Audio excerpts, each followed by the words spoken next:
in many cases in organization, people tend to trust formal representations and numbers, quantitative measurements, rather than human experience. And this leads to a lack of confidence in human experience, and maybe in some cases a lack of respect for human experience. It's a kind of return to Taylorism to some extent, because the key words of Taylorism are standardization of tasks, standardization of personal profiles, substitutability of people, of actors, and it was governing companies till the 80s. And maybe in the 80s there was a critique of Taylorism because it was not very fit to tackle very complex situations. And complexity was growing, technological complexity, market complexity, social and cultural complexity. So maybe also under the influence of the Japanese style of management, or what was supposed to be the Japanese style of management, there was a critique of Taylorism in the 80s and 90s. But at the end of the 90s, there were new types of information technologies, such as, for example, knowledge management systems, knowledge-based systems, ERPs, integrated management information systems. And with these new types of information technologies, there was a kind of return to the Taylorian ambition of omnipotent control. And I think we are in this return to Taylorism now.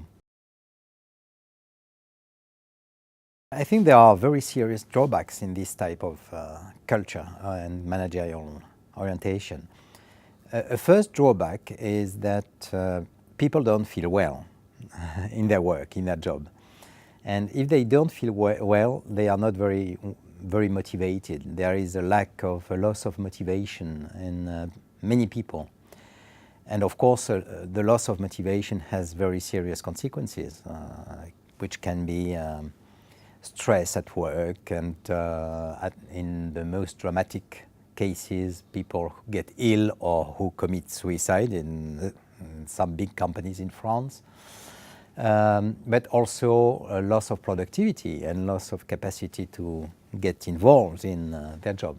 That's the first big drawback. Second big drawback is the loss of quality of work, not only quality of life at work, but quality of work itself.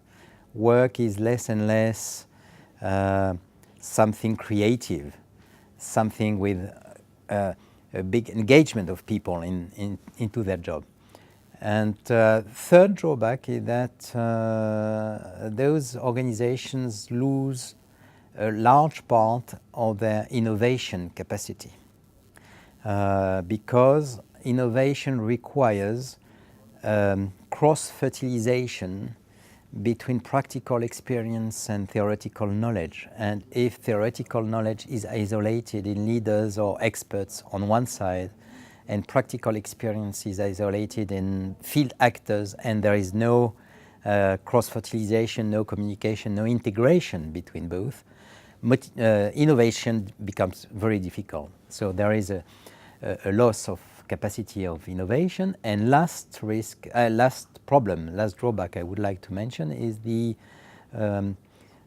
fact that those organizations can be much difficulty to tackle risk.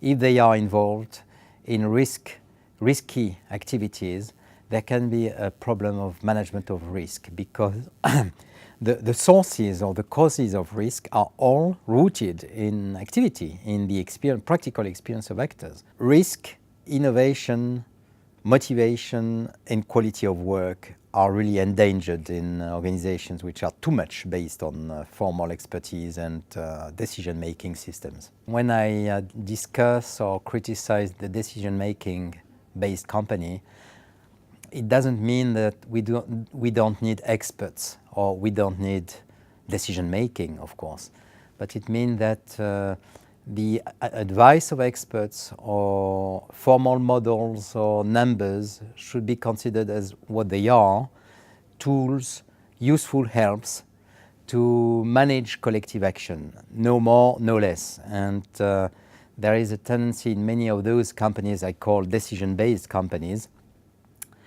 to make the advice of experts, formal models, quantitative measurements, kind of automatic management.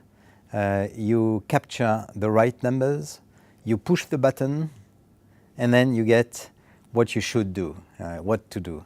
And this is, I think, really a very dangerous deviation of managerial styles.